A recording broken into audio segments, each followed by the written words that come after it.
Sveglia all'alba per procedere alla preparazione di decine di quintali di cozze, arselle e polpi.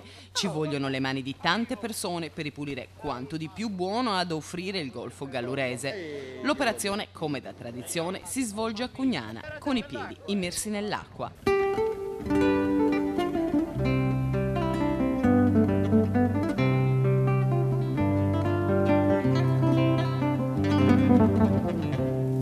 Inizia così, tra sorrisi e operatività, la festa in onore di Nostra Signora di Cabo Abbas a Olbia, che ogni anno organizza l'omonimo comitato presieduto da Mario Spano, che tutti conoscono come Pupo. È lui che da circa 30 anni si adopera assieme agli amici del comitato per fare in modo che la 2 giorni di festa tra il sacro e il profano sia sempre più coinvolgente.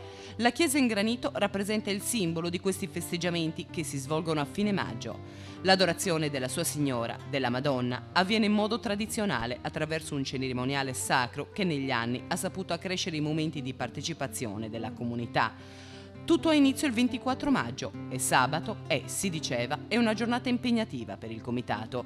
Bisogna pulire 12 quintali di polpi, 20 quintali tra cozze e arselle, procurare 6 quintali di pane, bevande, dolci e salumi in grande quantità.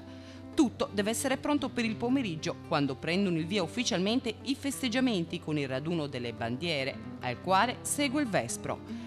La chiesetta campestre si popola di appassionati e fedeli, olbiesi che si danno appuntamento ogni anno a Cabo Abbas.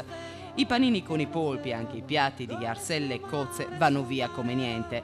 È sabato sera e la gente di Cabo Abbas mangia e balla fino a notte fonda.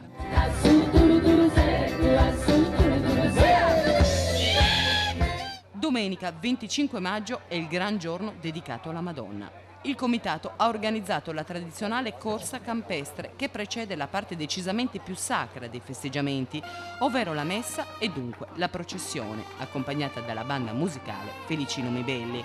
Intanto, attorno alla chiesetta è tutto pronto per la sagra delle cozze, che vede la tradizionale partecipazione di Massimo De Gortes, garante della bontà dei mitili, ruolo che ricopriva anni addietro anche il fratello Pinuccio.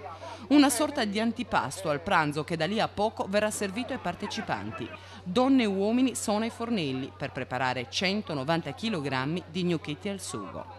I volontari controllano che ognuno venga servito a dovere. Nessuno deve andare via senza aver assaggiato i piatti tipici della tradizione olbiese.